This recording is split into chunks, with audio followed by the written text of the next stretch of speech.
You have a tyrant living inside your skull.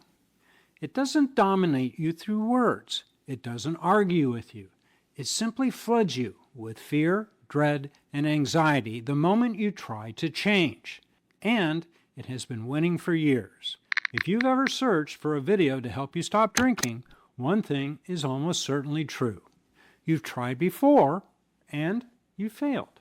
I want to start by telling you something important. That does not make you a loser. It makes you typical. And if you're still trying to free yourself from what alcohol has become in your life, then by every measure, you are sensible and courageous. I'm Dr. Donald Crowe. I practiced medicine for 40 years, treating countless people made sick by their own alcohol use. And I told every one of them the same thing. Curtail it, or get help to quit. Sound advice. Advice I myself ignored completely.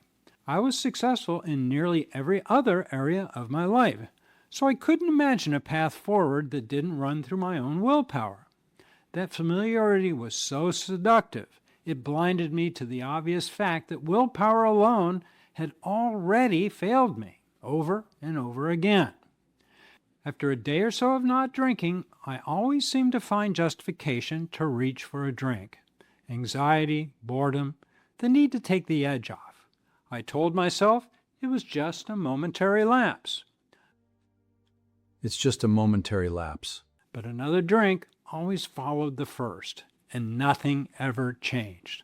Well, one thing did change. Frustration accumulated.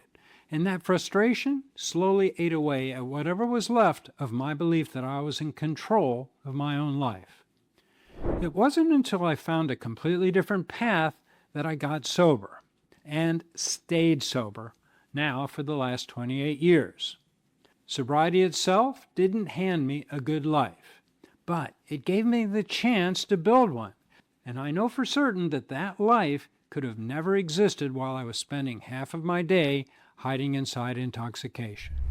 So how did I get from a countless number of dead-end paths to one that actually led somewhere? I've spent decades trying to answer that question, and I want to share the single most useful idea I found, one I couldn't have understood in my first weeks of sobriety, because early on I wasn't honest enough with myself to hear it. While alcohol was still working its way out of my system, the only way to stay sober was simply to endure being sober, to wait out the fog until my neurochemistry rebalanced enough that my mind could even begin to consider something new. That took me several weeks. And during that time, I became a student of human behavior, because now my life depended on understanding it. I went back to basics the way I always did with a hard medical problem. And what I eventually realized changed everything. The brain I was trying to control wasn't one brain. It was two. The first, an ancient instinctual brain operating entirely below conscious thought. It's the part that drove our ancestors towards safety, food, and survival for hundreds of thousands of years, long before language or reason had developed. The second is the intellectual brain, the newer part, the one that plans, predicts, and narrates our lives in words that we hear in our heads. I had been completely seduced by this half. I thought that if I just reasoned my way to the right conclusion, my drinking would stop. But most of what any of us do doesn't come from a plan. It comes from that older, wordless brain, still running the show underneath. That realization was a new path opening up in front of me. Real change would require rewiring both brains, not just one. Changing my intellectual brain was the easier half. I simply had to change my mind, deliberately gather evidence that sobriety produced a better life, better health, better relationships, more self-respect. But there was always a counter-argument running underneath, insisting alcohol offered something worth its cost. My breakthrough came when I noticed myself building an internal argument against a new idea, and instead of dismissing it, I paused. I let myself consider that this new idea might be right. Those small pauses planted seeds that eventually grew into the framework I still rely upon. When I do this, I rewire my intellectual brain. But changing my thoughts wasn't enough. I still had to tame the instinctual brain, the part that doesn't speak in words, only in feelings, anxiety, boredom, frustration, satisfaction. These signals formed the invisible backdrop against which my entire life played out, and I rarely noticed them at all. When I finally did notice a feeling pushing me towards something destructive, my first instinct was to try to outthink it, to argue myself out of anxiety, to reason my way past discomfort. Frankly, that never worked. So, I began to look deeper, and I found that every one of those feelings traced back to a single root: the instinct to survive.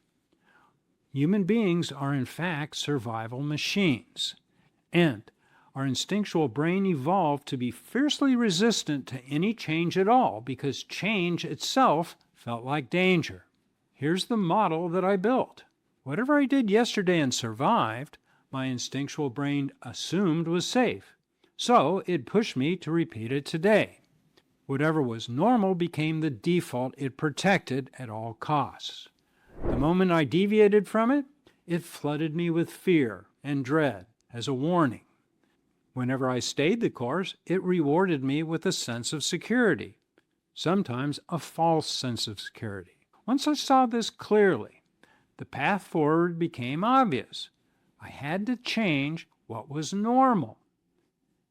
Nightly drinking had become my normal, so the first sober days triggered every alarm my instinctual brain had. I understood then that these alarms would keep ringing until a new normal fully replaced the old one. I was fortunate. My circumstances forced me to stay sober long enough for that to happen. And as the sober days accumulated one by one, those alarms grew quieter. Through nothing more than the repeated daily action of not drinking, I had retrained my instinctual brain to believe that sobriety was now the safe choice. Lasting change required changing both brains. New ideas for my intellectual brain and repeated action for the instinctual one, even while the alarm bells were screaming that I was in danger. If you're standing where I once stood, understanding that your brain is actually two brains, not one, might be the missing piece.